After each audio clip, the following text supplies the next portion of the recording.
மாணவர்களுக்கு வணக்கம். Learn with Vicky என்ற இந்த யூடியூப் சேனலில் மீண்டும் உங்களை சந்திக்கிறது விக்னேஸ்வரன். இன்றைக்கு நாங்கள் பார்க்க போகிறது ரசாயனவியல் கெமிஸ்ட்ரியில் வர அலகு 11 கெமிக்கல் கினட்டிக்ஸ், அதாவது ரசாயன இயக்கவியல். இதில் வர 2வது வீடியோ. முதல் வீடியோ அதை பார்த்துட்டு இதை பாருங்க. இந்த கேள்வி போவோம். இதான இந்த கேள்வி வினா உண்டு.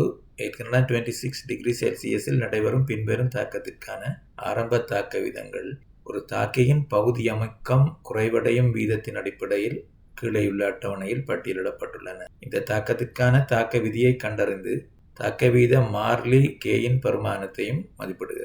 சரிதானே? இதுதான் அந்த தாக்கம். பார்த்தீங்கன்னா தெரியும், இதை கம்ப்ளீட்டாக அந்த கேஸ் ஃபேஸில் இருக்குது. எல்லாம் தாக்கியல் விளைவுகளும் இந்த கேஸில் வருது.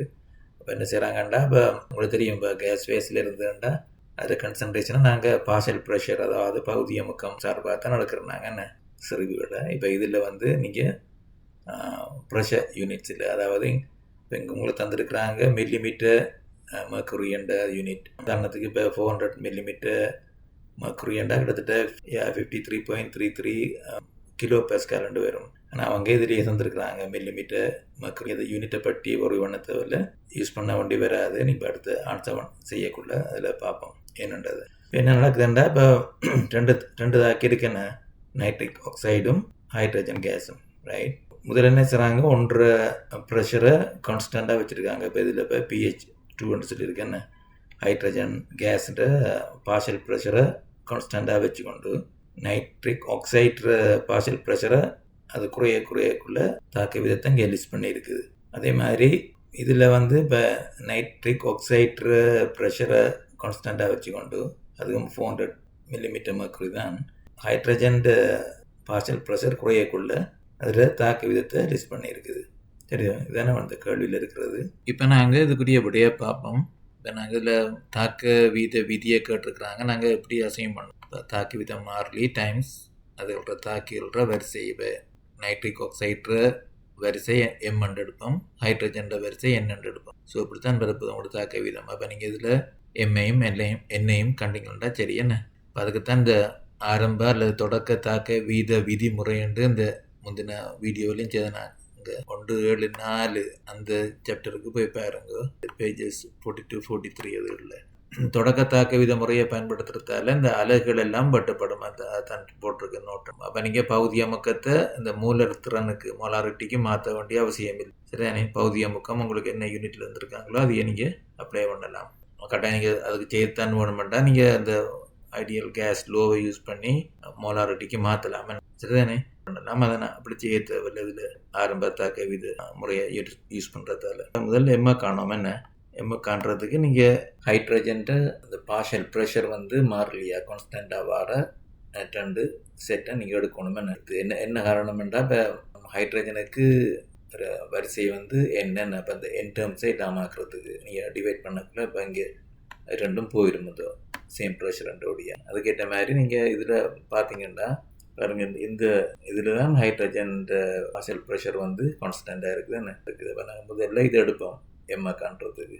அப்போ இந்த 3 எக்ஸ்பெரிமெண்ட்ஸ் இருக்குது. அதில் நீங்கள் பார்த்தீங்களா தெரியும். இப்போ இது ரெண்டும் 300, இது 152. அப்போ அதை டிவைட் பண்ணக்குள்ள 200 வரும். அப்போ உங்களுக்கு கல்குலேஷன் ஈஸியாக வரும். என்ன இப்போ நீங்கள் அதை இப்போ 2 3 தான் அந்த இதில் எடுத்துருக்கோம். நீங்கள் மாறியும் எடுக்கலாம், ஆனால் கூட வேலை வரும். என்ன இதுதானே?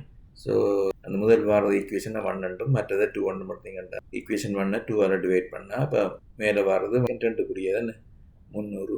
இது கான்ஸ்டன்ட் 400, மற்றது 0.515. என்ன இப்போ அடுத்ததுக்கு போகக்குள்ள பரிசோதனை இலக்கன் 3க்கு 152 400.125. என்ன 52.125. அப்போ இதில் பார்த்தேன்னா தெரியும். இப்போ இது அப்படியே போயிடும். என்ன என் டேர்ம்ஸ் எல்லாம் அப்படியே கேன்சல் விட்டுப்படுது. இப்போ தனியாக வாடுறது எம்முக்குரியதும் மற்ற எங்கெல்லாம் நம்பர் உண்டு.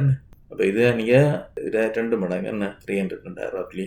அப்போ இதை 2 to the power M அன்னளவாக நீங்கள் எடுத்தீங்கண்டா இங்கே வர்றது ரஃப்லி 400 எடுத்தீங்கண்டா 2 ஸ்கேர் வரும். அப்போ M is equal to 200 நீங்கள் இதுலேயே ஆன்சரை எடுக்கலாம். என்னடா இந்த MN எல்லாம் ஹோல் நம்பர்ஸ் தான் வரணும் இந்த வரிசை என்றபடியா. அப்போ நீங்கள் அது சுருக்கி எடுக்கிறது கூட வேலை. அதை விட நீங்கள் எப்படி அப்ராக்சிமேட் பண்ணி ஆன்சர் எடுக்கலாம். அப்படி நீங்கள் சேர்த்தான் பண்ண நான் முதலாவது வீடியோவில் செய்த மாதிரி 2 பக்கம் பிளாக் எடுத்தீங்கன்னா இது M பிளாக் 1.97 log 4.12 கொண்டு வரும் என்ன. அப்போ m is equal to log 4.12 over log 1.97 வரும். அதை செய்து பார்த்தீங்கன்னா இந்த நம்பருக்கு க்ளோஸாக வரும். இதான் இப்போ எம்மை கண்டுட்டோம். இப்போ அடுத்தது என்ன காணணும் என்ன, அதாவது நைட்ரிக் ஆக்சைடு சார்பாக வர தாக்க வரிசையன். அதே மாதிரி தானே இப்போ நீங்கள் டேபிளை பார்த்தீங்கன்னா தெரியும். டேபிளில் இப்போ இது எடுக்கணும் இந்த செட்டு. இதில் தான் நைட்ரிக் ஆக்சைடு பார்சல் ப்ரெஷர் வந்து கான்ஸ்டன்டாக இருக்குது என்ன. இப்போ அதுக்குள்ளேயும் நீங்கள் எதை மூன்று எக்ஸ்பெரிமெண்ட்ஸ் இருக்குது. அதில் நீங்கள் எதை எடுக்கலாமண்டா இதை பார்த்தீங்கன்னா தெரியும். 289 கிட்டத்தட்ட 300, இதில் 147 கிட்டத்தட்ட 150. அப்போ இங்கேயும் அதே மாதிரி தான் இந்த டிவைட் பண்ண 2 கொண்டு வரப்போகுது. ஈஸி எக்ஸ்பெரிமெண்ட்டுக்கு வரும் என்ன. அது நம்பர்களை கொண்டு போட்டிங்கண்டா இங்கே என்ன வரும், இது அப்படியே போயிடுமே. இது வந்து எம் டேர்ம்ஸ் எல்லாம் போயிடுமே. முந்தினத்தில் என் போனது, இதில் எம் போயிடும். அப்போ எல்லாம் இருக்கிறது என். அப்போ இதை டிவைட் பண்ணிங்கன்னா 1.97 to the power of n.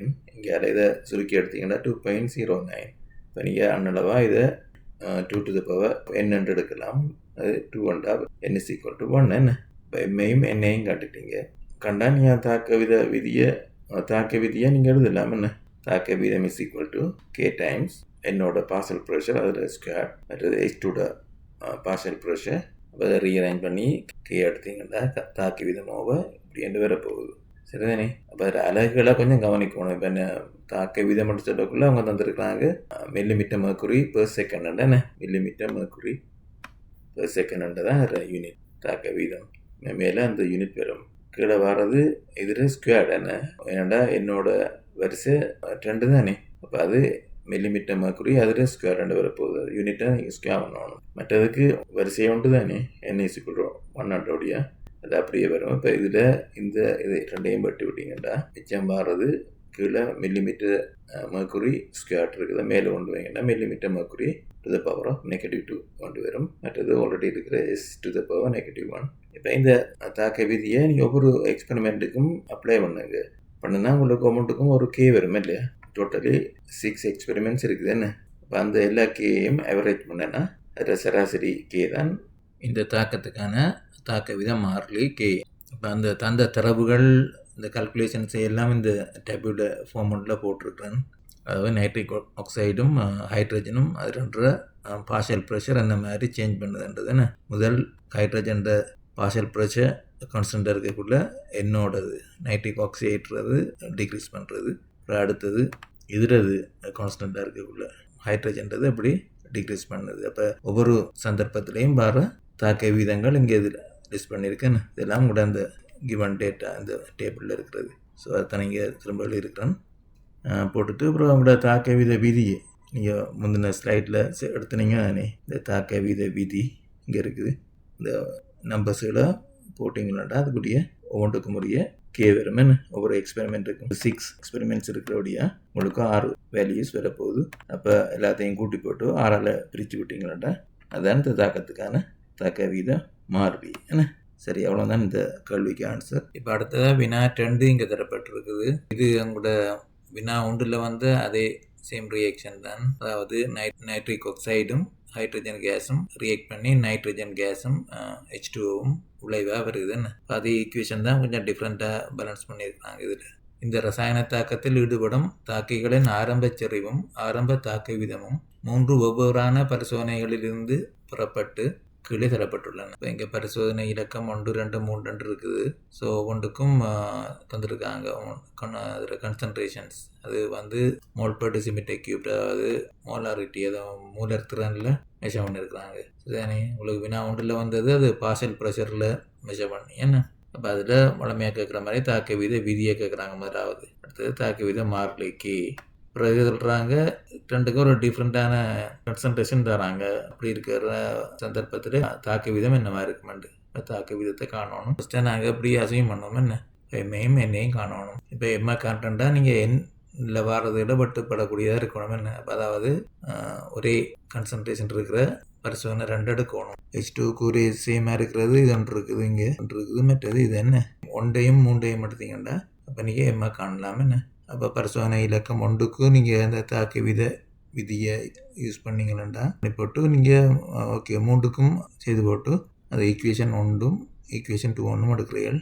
அப்போ 2 1ஆல் பிரித்து விட்டீங்கன்னா இதில் இவ்வளவும் போயிடும் என்ன, என்னக்கு வர்றது போயிடும், மற்றது எம்மிலான் இருக்கும், இங்கே ஒரு நம்பர் வரும் என்ன, நீங்கள் சுருக்கி எடுத்தீங்கன்றது அப்போ M is equal to 2 என்ன. அதே மாதிரி இப்போ என்ன காண்றதுக்கு நைட்ரிக் ஆக்சைடு கன்சன்ட்ரேஷன் சமனாக இருக்கிற எக்ஸ்பெரிமெண்ட் எடுக்கணும் என்ன.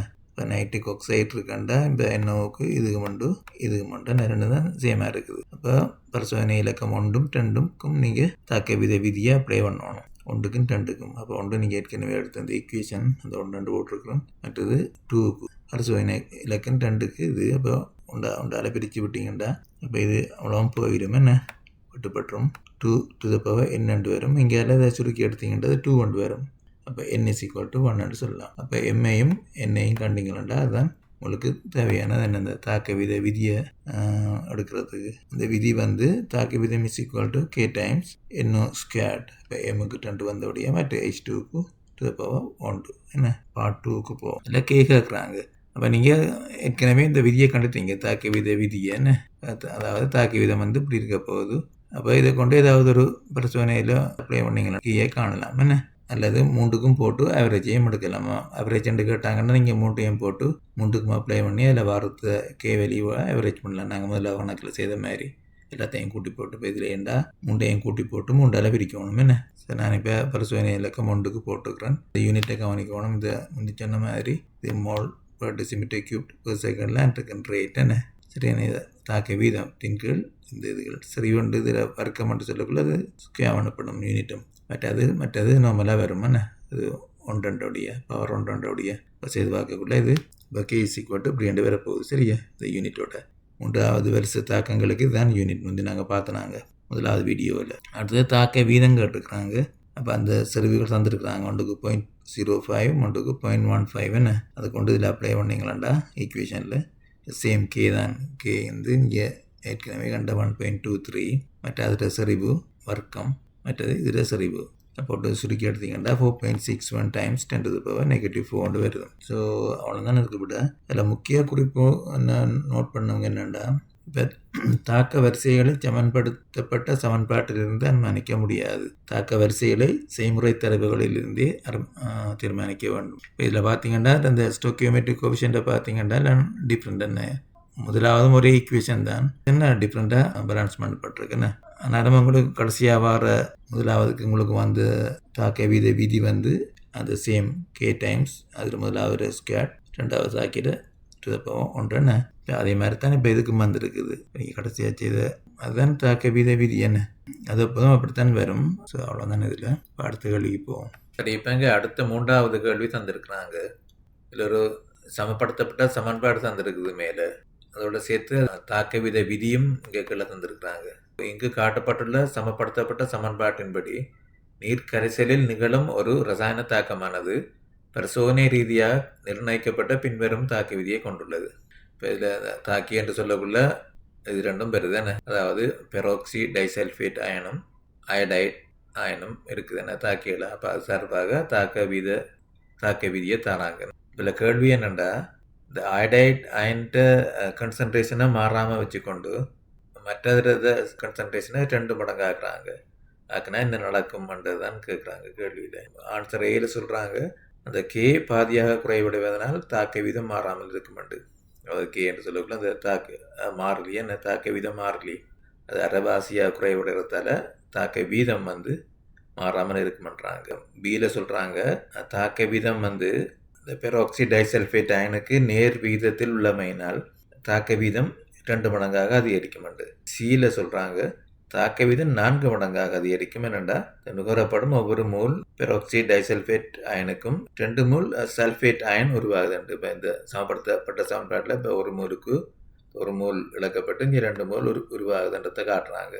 சரி, அதனால் இது தாக்க வீதம் ரேட் 4 மடங்காக அதிகரிக்கும் என்று சொல்கிறாங்க. மற்ற டி இத்தாக்கத்தின் ஒட்டுமொத்த தாக்க வரிசை 2 ஆகையினால் தாக்க வீதம் 4 மடங்காக அதிகரிக்கும். அதுக்கும் 4 மடங்காக அதிகரிக்கும்ன்றாங்க. என்ன ரீசன்டா, இதில் ஒட்டுமொத்த தாக்க வரிசை இப்போ இதுக்கு முண்டு தானே இப்போ ஓவரால் ஆர்டர் ஆஃப் ரியாக்ஷன் சொல்லக்குள்ள 2 பேரும் என்ன 2ஐயும் கூட்டுறாங்கன்னு. அப்படி இது 2ஆக இருக்கிறதால இந்த தாக்க வீதம் அதாவது ரியாக்ஷன் ரேட்டும் 4 மடங்காக அதிகரிக்கும்னு சொல்கிறாங்க. இப்போ இந்த தந்த 4 எது சரியானதுன்ட்டு நீங்கள் எடுக்கணும். யோசிச்சு பாருங்க. ஏ பார்ப்போம் உமண்டா. அதில் என்ன சொல்கிறாங்க, கே பாதி அரைவாசியாக குறைவடைகிறதால தாக்கு வீதம் மாறாமல் இருக்குமன்றாங்க. ஆனால் கே இந்த கன்சன்ட்ரேஷனை செறிவுகளை மாற்றுறதால கே மாறாதானே, அது டெம்பரேச்சரில் தான் தங்கி இருக்கிறது. அப்போ இந்த ஆன்சருக்குள்ள அந்த பியில் சொல்கிறாங்க தாக்க வீதம் இதுக்கு நேர் வீதத்தில் உள்ளமையினால் தாக்க வீதம் 2 மடங்கு அதிகரிக்கும். இப்போ ரியாக்ஷன் ரேட் வந்து டபுள் ஆகுதுன்ட்டு பார்த்தீங்கன்னா தெரியும். இப்போ இந்த இதை மாறாமல் வச்சுருக்குறாங்க அயோடைட் கன்சன்ட்ரேஷனை. இப்போ இதை மட்டும் மாற்றுறாங்க, இதை டபுள் ஆக்குறாங்க. இப்போ இதை டபுள் ஆக்குறதால என்ன நடக்க போகுது, தாக்க வீதமும் டபுள் ஆகும். என்ன சரி, அப்போ அது சரியான ஆன்சர் அது உங்களுக்கு பி. இப்போ உதாரணத்துக்கு இதில் தாக்க வரிசை 2 இருந்தேன்டா. இப்போ ஃபார் எக்ஸாம்பிள் இப்போ 2 இருந்தேன்டா, என்ன நடக்கும், இதை நீங்கள் டபுள் ஆக்கிக்குள்ள தாக்க வீதம் 4 மடங்கு அதிகரிக்கும். என்ன இப்போ ஒரிஜினலாக எக்ஸென்ட் இருக்கிறது, இப்போ அப்புறம் 2 எக்ஸென்ட் வந்தேன்டா, அதில் வர்க்கமெண்ட் சொல்லுக்குள்ள 4x², 4x வர்க்கமெண்ட் வரும். இப்போ 4 மடங்கால் அதிகரிக்கும் அது. ஆனால் இங்கே இப்போ இது ஒன்று தானே இது. ஸோ அப்போ 2 மடங்கால் தான் அதிகரிக்கும். அது இதை டபுள் ஆக்குனா தாக்க வீதமும் டபுள் ஆகும். சரி, இப்போ சியை பாருங்க, தாக்க வீதம் 4 மடங்காக அதிகரிக்கும். ஏனெனில் நுகரப்படும் ஒவ்வொரு மோல் இதுக்கும் ஒரு 2 மோல் இது உருவாதாண்டு. இப்போ அதுவும் பிள்ளை என்ன, தாக்க வித விதியில் தாக்கிகள் மட்டும்தான் இருக்குதானே. அப்போ இதுவும் பிள்ளையான ஆன்சர். தாக்கத்தின் ஒட்டுமொத்த தாக்க வரிசை 2 ஆகினால் தாக்க விதம் 4 மடங்காக அதிகரிக்கும். இப்போ ஓவரால் ரியாக்ஷன் 2 சரி, ஆனால் அதுதான் காரணம், அது அந்த காரணத்தால் 4 மடங்காக அதிகரிக்கும்ன்றது பிள்ளை என்ன. இப்போ அதுவும் ராங் ஆன்சர். சரிதானே. அப்போ சரியான ஆன்சர் இதுக்கு பி தானா. ஓகே, இதோட முடிச்சு கொள்வோம் இந்த வீடியோவை. நீ அடுத்த ஒரு வீடியோவில் சந்திப்போம். ஓகே, பாய்.